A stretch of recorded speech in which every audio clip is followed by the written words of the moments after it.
오늘 함께 사사기를 나누고자 합니다. 사사기, 이 판관기라고 과거에 성경에는 이 사사기를 부를 때 판관기라 했습니다. 저지, 심판하는 사람, 판사, 이런 의미로 사사기를 이렇게 번역해 두었는데, 히브리어로 말하면 판관이란 것은요, 회복자, 구원자, 해방자, 이런 뜻입니다. 그래서 사사기가 말하고 싶은 것은 뭐냐면, 인간의 유일한 구원자, 해방자는 하나님 뿐이다. 이것을 말하고 싶어서 사사기를 기록한 것입니다. 여러분 잘 알고 있듯이 수많은 사람들이 하나님의 도구로 쓰임을 받습니다. 하지만 그들은 사람이고 연약한 인생이고, 오직 인생을 구원하시는 분은, 이스라엘의 구원자는, 이스라엘 해방자는 여호와 하나님 뿐이다라는 것을 보여주기 위해서 사사기가 기록되었다는 것입니다. 이스라엘 백성이 출애굽의 광야에서 이제 가나안 땅으로 들어가서 약속 땅에서 살기 시작합니다. 언제까지? 메시아가 올 때까지 살아야 돼요. 그 첫 시작의 그 시작 부분이 사사기입니다. 그 안에 들어가면 안식을 누리고 샬롬인 줄 알았는데, 그 안에 들어가 보니까 평강이 없습니다. 엔 샬롬. 샬롬이 없다는 뜻입니다. 평강이 없다는 것입니다. 왜요? 들어가 보니 해야 될 일이 너무 많거든요. 가나안 땅에만 들어가면 정말 태평성들이 누릴 줄 알았는데, 들어가 보니까 아닙니다. 이방인들이 많고 듣도 보도 못한 신들이 득실거리고, 때만 되면 주변에 있는 나라들이 쳐들어와서 우리가 만들어 놓은 농사 지은 것 다 빼앗아 가버리고, 소, 양, 말 다 잡아 가버리니 살 수가 없는 거예요. 그것이 사사시대입니다. 왜 그런가 들여다보니 그들이 약속을 버렸다는 거예요. 가나안 땅에 들어가서 하나님만 경외하고 하나님만의 나의 구원자임을 고백하며 함께 예배드려야 될 사람들이 그렇게 살지 않았다는 것입니다. 가나안 사람들이 좋아하는 거 따라가고, 그들의 풍습 따라가고, 세상 따라가다 보니 하나님도 있고 바알도 있고 만몬도 있고 다 있는 거예요, 내 안에. 이것이 딱 정립이 안 되니까 끊임없이 샬롬이 없는 엔샬롬, 히브리어로 엔샬롬이라 말은 샬롬이 없다는 말입니다. 엔샬롬의 땅이 사사시대의 모습입니다. 하나님은 그 백성에게 안식을 주기 위해서 가나안 땅에 넣어 주셨는데, 엄청난 이적과 기적을 통하여 인도하여 딱 보듬어서 넣어 두었는데, 그 안에 샬롬이 있어야 되는데 샬롬이 없다는 거예요. 하나님도 섬기고 만문도 섬기고 나도 섬기고. 여러분, 이 상황이 저와 여러분들의 현 상황이 아닙니까? 예수 믿으면 심령 천국이 되고, 예수 믿는 자들이 모인 교회 공동체는 천국의 모델하우스가 되어야 되는데, 솔직히 그렇습니까? 저는 우리 지엄은 그렇게 되리라 믿고 있습니다만은, 참 제가 다녀왔던 수많은 교회들, 17살에 은혜 받고 처음 나갔던 교회가 지금 부모님 다니고 계시지만, 지금 그 교회가 그 지역 신문의 날만큼 엉망진창이 되어버렸어요. 그래서 저는 화요일마다 모여서 그 교회를 위해 기도합니다. 그 교회 회복을 위해서. 그 교회뿐입니까? 참 요즘에 제가 많이 웁니다. 교회 때문에.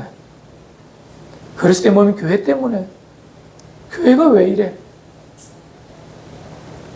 그때는 다짐합니다. 하나님, 우리 지엄교회만큼은 완전하진 않지만 정인과 종이 되어서 참 그래도 교회다운 교회, 하나님이 주인이시고 우리는 그의 종이며 친구이며 정인으로서 살아가는 그런 공동체를 함께 만들고 싶습니다. 다짐하며 제가 이렇게 목회를 하고 주일을 준비합니다. 가나안 땅에 들어간 백성에게 평강이 없는 것은 그 마음에 겸비한 마음이었고, 하나님을 의지하고 언약을 위하여 포기하며 살아야 될 것들을 포기하며 살아야 되는데 그것이 아니었거든요. 세상과 똑같이 살다 보니 그들에게 샬롬이 없는 것입니다.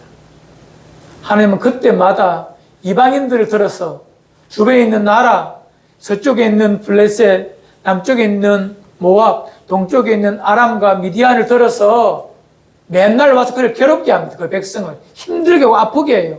그들은 모든 재산을 다 빼앗아 가버리고 불질러 버립니다. 이에 죽겠다 못 살겠다라고 다시 하나님을 쳐다보게 되거든요. 하나님 우리를 구원하여 주옵소서라고 기도하며 간구할 때 하나님은 이미 당신의 섭리 속에 사사를 준비해 두십니다. 인간 사사를, 즉 하나님의 대리자를 준비해 두십니다. 하나님은 그를 통하여 그의 대적들을 다 물리치게 하시고 짧게는 몇 년 아니 몇십 년 동안 그 땅에 잠시 동안에 불완전하지만 샬롬을 그 땅에 허락하여 주십니다. 이것이 300년 이상 된 것이 사사시대의 모습이라고 보시면 됩니다. 사사기는 말하고 싶습니다. 인생의 주인은 하나님이시고 너희의 택한 백성의 주인은 하나님이신데 하나님께서 사사이신데 구원자 해방자이신데 인간을 들어서 하나님 어떤 분이심을 보여주시고 싶어요. 그 도구로 사용되는 인간이 바로 사사입니다. 하나님은 그를 통하여 하나님 어떤 분이심을 보여주시고 또 사사로 쓰임받는 한 인간 그에게 하나님이 어떤 분이신가를 보여주시는 것이 이 사사기의 주요 내용입니다. 오늘 그림 견지에서 이 말씀을 보기를 원합니다. 이스라엘 백성이 하나님 목전에 싹을 향하였습니다. 그래서 7년 동안 하나님은 미디안이란 이 유목민들, 나라도 아닌데 싸움을 잘하는 미디안들이 이스라엘 땅에 들어와서 가나안 땅에 들어와서 이스라엘 백성의 모든 것들을 다 헤집어 버립니다. 빼앗아 가버립니다. 이에 평지에 살지 못하고 이스라엘 백성들이 대부분이 산속에 집을 짓고 토구를 짓고 산속에 삽니다. 낮에는 내려와서 평지에서 농사를 짓고 거두어 가서 밤에는 산속에 숨어 사는 것이 이스라엘의 형편이라고 우리 사세기 6장 7장 보면 잘 나와 있어요. 얼마나 비참한 삶입니까? 힘든 삶이에요. 이런 상황 속에 이스라엘 백성이 하나님 앞에 긍휼을 구합니다. 하나님, 우리를 살려주옵소서. 우리가 죄를 지었습니다. 이 하나님은 이미 준비한 당신의 사람 기드온이라는 사람을 사사로 불러서 이 백성을 구원하여 줍니다. 오늘 기드온에 대해서 잘 들으셨지만 한번 살펴보길 원합니다. 기드온, 그에 대하여 성경은 이렇게 말해주고 있습니다. 그는 아비에셀의 사람 요아스의 아들이라 이렇게 말합니다. 요아스의 아들. 아비에셀 사람 요아스의 아들. 이 사람이 아비에셀이라는 말은 이 므낫세 지파의 도시 이름이거든요.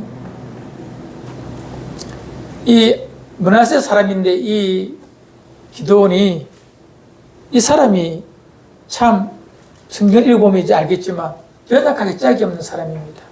우리 11절 하반절 한번 봅시다. 자막 보면 3절 읽어요. 시작. 마침 요아스의 아들 기드온이 미디안 사람에게 알리지 아니하려 하여 밀을 포도주 틀에서 타작하더니 변함없이 그들이 농사를 짓고 미디안 사람의 눈을 피하여서 어디서 타작한다고요? 밀을 포도주 틀에서. 여러분 타작해 보셨습니까? 제가 해봤거든요. 발을 이렇게 굴러가면서 옛날에 전기로 이렇게 안 하고 발을 구르면서 이렇게 해봤는데 탈곡이라나 해봤습니다. 그리고 풍부를 돌려가지고 이렇게 맞지요. 이 고대 시대에는요, 이거는 이 사사 시대는 기원전 1200년이기 때문에 1100년이기 때문에요, 아주 한 지금부터 3000년 전입니다. 그때 아무것도 없잖아요. 유일하게 이 쌀을 벼를 곡식을 이렇게 추수할 수 있는 방법은 바람 부는 곳에 가서 이렇게 채질을 해야 됩니다. 까불어야 됩니다. 까분다 말 알아요? 까분다. 촐랑낸다는 말이 아니라 그죠? 곡식을 이렇게 트는 것을 바람을 통해 트는 것을 말합니다. 열심히 까불어야 곡식과 잡물들이 이렇게 분리가 되는데 바람이 많이 불어야 됩니다. 그래서 바람 부는 날에 타작을 합니다. 그런데 여러분, 이 포도주 틀이라는 것은요, 포도주를 만들기 위하여 좀 이렇게 파놓은 곳입니다. 좁은 곳입니다. 우리로 치면 이 집에서 옛날에 우리가 이렇게 목욕탕 있지 않습니까? 간이 목욕탕 그 한 2배 정도, 3배 정도 되는 것입니다. 포도를 따서 거기에 넣고 포도를 밟아서 즙을 짜는 곳이 포도주를 만드는 털인데 그 안에서 지금 타작한다는 거예요. 이 말이 뭐죠? 숨어서 바람도 없는 그곳에서 타작한다는 것입니다. 왜? 위대한 사람들이 무서워서, 사람들의 눈이 무서워서 거기에 쪼그려 앉아서 살살 평안하게 타작한다는 것입니다. 타작 마당에서 바람이 불 때 열심히 해야 될 그 타작 농사를 그렇게 한다는 거예요. 그만큼 우리말로 하면 이 기도원은 작은 사람입니다. 심약한 사람이요, 용기도 없는 사람입니다. 아마 그 시대 기도원뿐만 아니라 이스라엘 백성은 다 그래 살았습니다. 왜? 미디안이 겁이 나거든요. 다 짓눌려서 두려워서 그런 사람입니다. 그런데 하나님은 이 기도원을 이렇게 부릅니다. 12절 하반절에 우리 함께 읽어요. 시작. 큰 용사여 여호와께서 너와 함께 계시도다 하매. 큰 용사여 하나님 너와 함께 하시다라고 말합니다. 이 앞뒤가 안 맞는 말 아닙니까? 11절에서는 포도주 틀에서 타작하는 기도원, 12절에서 하나님은 그를 뭐라 부른다? 큰 용사라. 전혀 다른 느낌입니다. 왜 이런 것이, 이런 부름이 가능할까요? 하나입니다, 하나. 하나님이 그와 함께 계시도다라는 말에 우리는 집중해야 됩니다. 기도원은 자기 잘 알아요. 우리 기도원에 자기 객관 하나 잘 되는 사람이거든. 한번 읽어봅시다. 15절입니다. 우리 한번 읽읍시다. 시작. 그러나 기도원이 그에게 대답하되 오 주여 내가 무엇으로 이스라엘을 구원하리이까 보소서 나의 집은 므낫의 중에 극히 약하고 나는 내 아버지 집에서 가장 작은 자니이다 하니. 객관화된 사람입니다. 이 기도원은요, 자기 집안이 자기가 얼마나 작고 초라한 사람인지 정확하게 알아요. 그래 하나님, 그런 나를 왜 큰 용서를 하십니까? 라고 반문하는 것입니다. 나 아무것도 아닙니다, 하나님. 우리 집에서 얼마나 작고 연약한 사람인지 내가 내 자신을 너무나 잘 아는데 내가 어찌 큰 용사입니까? 라고 반문하는 것이 이 부분입니다. 어찌 나를 불러서 당신의 사사로 도구로 사용하십니까? 라고 묻고 있는 것이 기도원의 마음입니다. 하나님은 그를 큰 용사라 부르십니다. 즉 하나님이 바라보는 기도원과 기도원 자신이 바라보는 기도원은 다르다는 것입니다. 왜 그가 큰 용사인가? 12절에 보면 여호와의 사자가 기도원에게 이르되 큰 용사여 여호와께서 너와 함께 계시도다. 16절에도 말하고 있습니다. 여호와께서 그에게 이르시되 내가 반드시 너와 함께 하리니 내가 미대한 사람 치기를 한 사람 치듯 하리라 하시니라. 하나님께서 기도원과 함께 하시기 때문에 기도원은 뭐라? 큰 용사입니다. 이것을 그가 인지할 때 하나님 나와 함께 하시는구나, 하나님 나와 동행해 주시는구나를 인지할 때 이제 기도원은 약한 자, 작은 자에서 큰 용사가 되는 것입니다. 기도원에게 외부적 변화는 하나도 없습니다. 유일한 것은 내가 하나님이 나와 함께 한다는 것을 신뢰할 때에 세상 사람이 나를 그렇게 본다는 것입니다. 보여진다는 것입니다. 너무 중요한 부분입니다. 기독교인이 해야 될 일, 하나님의 백성이 하나님과 함께 하시고 큰 용사로 이 땅에 살기 위해서는요, 이겁니다. 자기 객관화가 잘 돼 나를 철저하게 자기가 어떤 존재임을 날마다 깨달아야 됩니다. 그리고 난 다음에 하나님이 나와 동행하심으로 내가 그의 후광을 입어 그의 동행을 경험하여 내가 크게 보이게 되는 것입니다. 여기서 끝나는 것이 아니라 우리는 이 다음 말씀을 잘 읽으셔야 됩니다. 7장까지 보면, 6장 7장에 보면 이 기도원은 끊임없이 하나님 나와 함께 하심에 대하여 확인하고 싶어 합니다. 뭐 한다고요? 확인하고 싶어 합니다. 참 이거 중요한 부분입니다. 나와 하나님이 함께 한다는 것을 신뢰하는데 신뢰가 안 되고 이렇게 매번 뭐 돼요? 의심이 됩니다.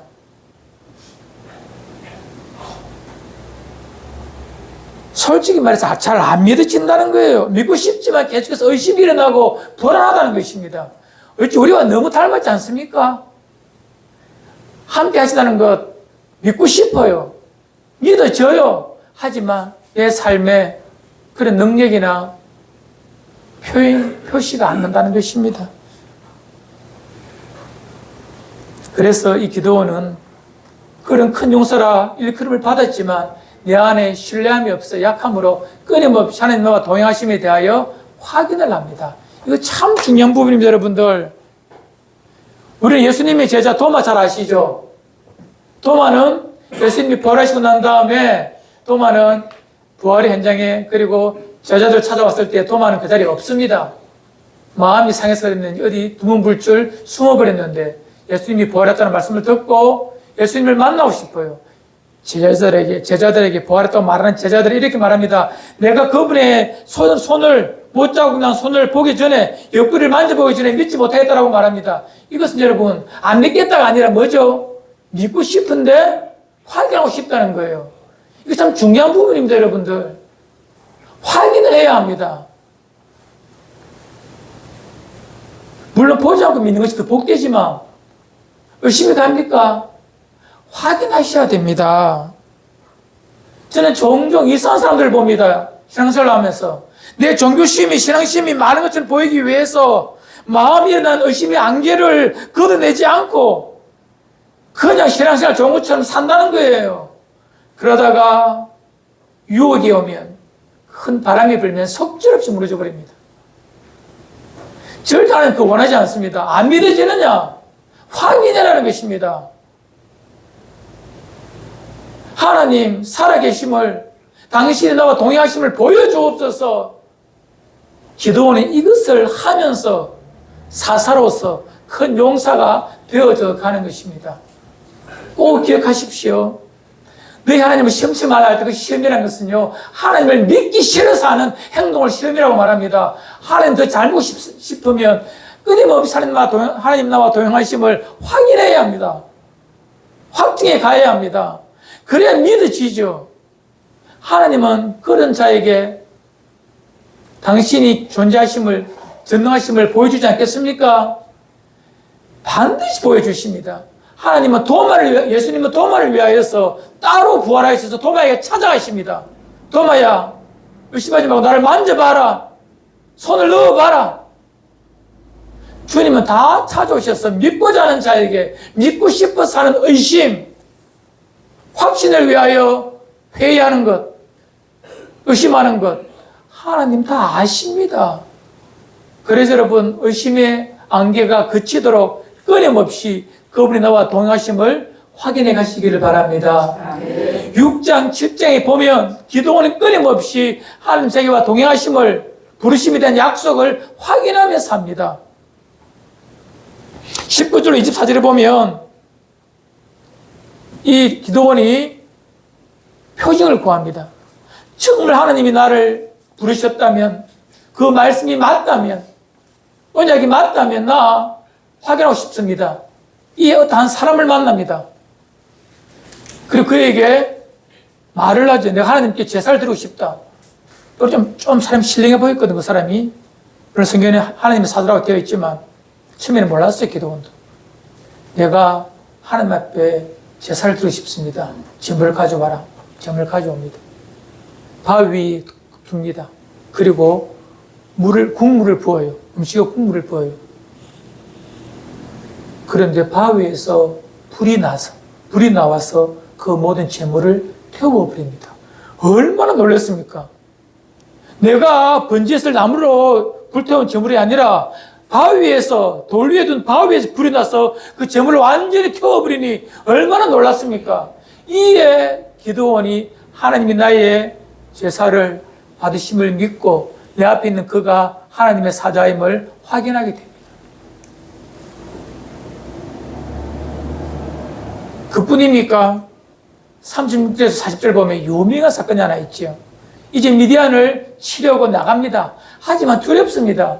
미디안이 얼마나 강한데, 나는 얼마나 작은데, 하나님 나를 큰 용서를 불러주셨지만 나는 이 작은 므낫세 지파요, 이 작은 므낫세 지파 중에 가장 작은 집안의 애인데 내가 뭘 하겠나? 자기를 보니 자기가 너무 형편없다는 것입니다. 그래서 확인하고 싶어요. 여러분, 므낫세 지파는 작은 지파입니다. 유명한 지파는 무슨 지파죠? 유다 지파, 레위 지파, 르우벤 지파, 에브라임 지파, 이런 지파는 큰 지파예요. 하지만 므낫세 지파, 무슨 시몬 지파, 이 지파는 작은 지파입니다. 다음에 기회 되면 설명해 드리겠습니다. 어쨌든 간에 초라한 내가 어떻게 이스라엘의 구원자가 되겠나 싶어서, 어떻게 하나님 앞에 쓰임을 받겠나 싶어서 의심을 많이 했죠. 그래서 마지막으로 하나님한테 또 묻습니다. 확인합니다. 어떻게 해요, 하나님? 아침 일어날 때에 이 손뭉치를 내가 둘 테니까 이 손뭉치에만 이슬이 내리고 땅에는 이슬이 내리지 않게 하옵소서라고 하나님을 함께 하심에 대하여 확신을 받고 싶습니다. 이 아침 일어나니 정말 그렇게 해두었습니다. 하나님께서 손뭉치에만 이 이슬이 쑥 내려서 한 그릇 담을 만큼의 물이 가득하고 땅은 다 말라 있습니다. 여기서 한 걸음 더 나아갑니다. 혹시 누가 손뭉치에 물을 부을 수도 있잖아요. 거꾸로 합니다. 하나님, 내일 아침 한 번 더 반대로 하겠습니다. 하나님, 손뭉치에는요 물이 없고 온 땅에만 흥건 이슬로 내려주옵소서 확인하겠다는 것입니다. 하나님은 말 그대로 확인시켜 주십니다. 여러분, 이것은 하나님을 시험하는 것이 아닙니다. 하나님을 믿고 싶은 연약한 인생이 하나님을 향하여 간구하는 간절함입니다. 여러분, 이런 것은 괜찮습니다. 하나님을 시험하는 것 아니에요. 우리는 이런 거 할 때 하나님께서 시험하면 기분 나빠하지 않을까? 그것은 마귀가 주는 의심입니다. 하나님 어떤 분이신데요? 나를 위하여 당신의 독생자까지 주신 그런 분이신데 내가 당신의 존재하심을, 전능하심을, 나와 함께 하심을 확인하고 싶은데 그것을 확인하지 못하게 하시겠습니까? 그건 내가 만들어낸 이상한 종교의 관념입니다. 다 던져버리십시오. 하나님 더 신뢰하고 싶습니다. 더 확인하고 싶습니다. 당신의 온전함을 내가 경험하고 싶습니다. 그런 마음을 가지고 여러분, 어떤 모양이라도 하나님 앞에 더 가까이 나가고 싶어서 확인하는 작업 귀한 것입니다. 확인하시기 바랍니다. 하나님을 시험하는 건 아닙니다. 하나님 있나 없나 달아보는 그런 가벼운 마음이 아니라 당신을 더 시험하고 싶어서, 나와 동행하심을 내 심령이 정말 떨리도록 경험하고 싶어서 마음껏 확인하십시오. 하나님은 반드시 당신의 살아계심을 그 백성들에게, 여러분들에게, 저에게 보여주시리라 믿습니다. 결국 하나님은 그 확신을 가진 기도원을 통하여서 미디안과 전쟁을 선포하죠. 그 뒷이야기 잘 아시죠? 수많은 백성들이 왔지만 다 돌려보내고 오직 300명만 가지고 미디안과 연합군의 13만 5천 명과 싸우게 하십니다. 이 말이 안 되는 게임이지 않습니까? 하나님은 당신이 구원자이심을, 사사이심을 보여주시기 위하여 이 300명만 가지고 이 미디안과 연합군들을 다 물리쳐 버립니다. 그리고 미디안의 사람들에게, 그리고 기드온에게, 300명에게 하나님이 어떤 분이심을 드러내 보여주십니다. 여러분, 하나님은요, 말의 힘이 아니라, 군사력이 아니라 하나님을 의지하는 자를 통하여 당신의 살아계심을 보여주십니다. 물론 싸울 날을 위하여 마병을 준비하는 것, 군사를 기르는 것 당연한 것입니다. 하지만 그에 의지하지 않고 이기면 하나님께 있음을 알고 믿는 자에게 하나님은 당신의 어떤 분이심을 보여주시는 분이시니 날마다 그 하나님을 경험하시기를 바랍니다. 그럼 정반대로 산 사람이 있어요. 정반대로. 한참 뒤에 사사시대 마지막에 나오는 한 인물, 이스라엘 백성의 왕을 구할 때 하나님은 사사와 좀 다르지만 왕을 허락하시면서 사울이라는 사람을 부르시거든요. 초대 왕으로 세웁니다. 하나님께서 사울을 부르실 때의 사울의 반응입니다. 사무엘상 9장 21절 읽어보시기 바랍니다. 함께 합시다. 시작. 사울이 대답하여 이르되 나는 이스라엘 지파의 가장 작은 지파 베냐민 사람이 아니니까 또 나의 가족은 베냐민 지파 모든 가족 중에 가장 미약하지 아니하니까 당신이 어찌하여 내게 이같이 말씀하시니까. 하나님께서 사무엘을 통하여 사울을 왕을 삼으실 때에 부르십니다. 사울을. 이에 사울이 이렇게 고백합니다. 나는 이스라엘 지파 중에 가장 작은 지파 베냐민 사람입니다. 나의 가족은 베냐민 지파 중에서 가장 작고 미약합니다. 그런데 어찌하여 나를 부르십니까? 기도가 너무 닮았죠? 이 하나님은 기뻐하십니다. 네가 겸비할 때에, 네가 스스로 약하다 할 때에 하나님이 그를 왕으로 삼으셔서 이스라엘의 또 다른 사사처럼 구원자로 이스라엘 백성에게 나타나게 하십니다. 이 사울의 첫 모습은 사사와 동일한 모습으로 잘 삽니다. 아름답게 믿음의 사람처럼 보이며 생활을 합니다. 그런데 말입니다. 이 사울이 힘이 생기고 수많은 사람이 자기 앞에 엎드리고 권력이 생기고 자기가 다른 사람보다 키가 훨씬 크거든요. 사울은요. 다른 사람이 자기 어깨밖에 안 와요. 너무 잘생겨서 멋있는 사람이에요. 그 모든 사람이 자기를 흠모하니 자기가 뭐가 된 줄 알고 미약합니다. 작습니다라는 것은 내 속에 버려버리고 나는 위대하다. 나는 크다. 나는 능력 있다라고 스스로 생각하며 하나님의 말씀을 언약을 버립니다. 사람을 사랑하고 두려워합니다. 사람의 평가에 귀를 기울입니다. 결국 하나님의 말씀을 버린 사울을 하나님은 왕으로서 그를 버려버리십니다. 어쩌면 기드온이나 사울이나 출발은 똑같아요. 그의 마음이 작을 때에, 그의 마음이 겸비할 때에 하나님은 하나님이 어떤 분이심을 보여주시기 위하여서 기드온을, 사울을 당신의 도구로 사사로 사용하셨거든요. 목적은 사울이 대단한 것이 아니라, 기드온이 대단한 것이 아니라 그를 불러 당신의 도구로 삼으신 하나님이 위대하심을 선포하는 것이 사사의 목적입니다. 이해되십니까, 여러분? 그것이 망각되는 순간부터 하나님의 나라와 하나님의 영광은 온데간데 없습니다. 그때부터 슬픔이요, 무너짐이요, 아픔이 시작되는 것입니다. 수많은 사람들이 스스로 커지려고 합니다. 예수 믿는 우리도 커지려고 합니다. 그래서 큰 일, 큰 교회, 큰 사역, 이름 내는 것, 이런 것 좋아합니다. 그러나 여러분, 하나님은 당신이 택한 백성이 스스로 커지는 것 원하지 않습니다. 스스로 커 보이려고 하는 것 원하지 않습니다. 보고 새끼가 잡히면 크게 보이려고 자기 몸을 이렇게 부풀리죠. 그러다 잘못 만지면 펑 터져버립니다. 죽어버립니다. 똑같습니다, 인생도. 자기가 커지면 커지는 줄 알아요. 안 커져요. 진짜 커지려면 나는 작아져서 내 안에 하나님이 드러나시고 그의 일하심이 나타나고 그의 이름이 높아질 때에 세상 사람들이 나를 크게 봅니다. 위대하게 봅니다. 꼭 기억하십시오. 그것이 하나님의 나라요. 이 피수를 다스리시는 전능자의 법칙입니다. 우리 한 말씀만 봅시다. 출애굽 11장 13절입니다. 함께 읽어요. 시작. 여호와께서 그 백성으로 애굽 사람의 은혜를 받게 하셨고 또 그 사람 모세는 애굽 땅에 있는 바로의 신하와 백성의 눈에 아주 위대하게 보였더라. 모세가 80이 넘은 초라한 목동이었던 이 모세가 바로 그 시대 대제국의 황제 파라오입니다. 파라오의 눈에 이 백성은 하나님의 백성 이스라엘입니다. 이스라엘 백성들 앞에 어떻게 보였다고요? 위대해 보였더라. 모세가 뭘 한 줄 아십니까? 아무것도 안 했습니다.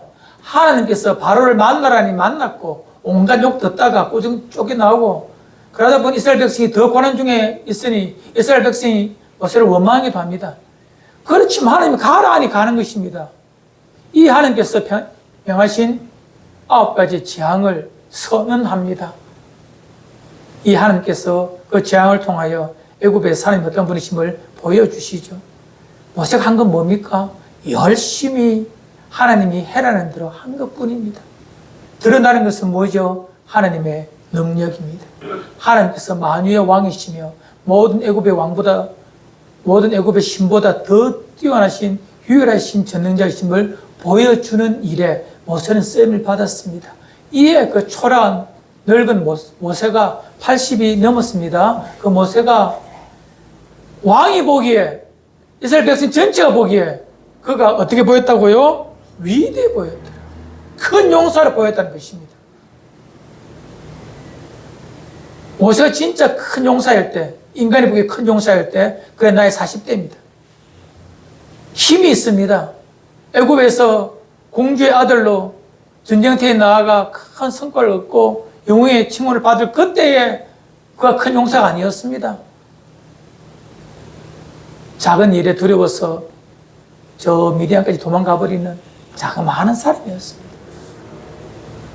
언제 그가 컸느냐, 큰 용사를 보였느냐, 하나님께서 보내실 때 가서 바로 앞에 가서 죽을 줄 알면서도 내 백성 내어놓으라고 말하는 그 믿음. 9가지 재앙을 통하여서 하나님 어떤 분이심을 보여줄 그때에 9가지 재앙 끝나고 난 다음에 10번째 재앙 되기 전에 주신 그 기록된 말씀이 읽었던 11장 3절이거든요. 바로와 백성들 앞에 위대해 보였더라. 믿음의 사람들은 이 모습입니다. 스스로 커지려고 하면 절대 커지지 않습니다.